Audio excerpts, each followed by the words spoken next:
శివుడు నచ్చినాడు కిందికి వస్తుంది. శివుడు కిందికి వస్తుండే కిందికి ఏమంటుండు? కిందికి శివుడు వచ్చి హాయ్ అని చెప్తుంది. గుడ్ ఈవినింగ్ అని చెప్పట్లేడా?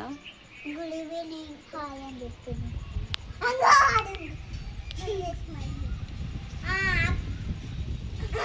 కాదు చీ గ్రీన్ గ్రీన్ అట్లా అనొద్దు.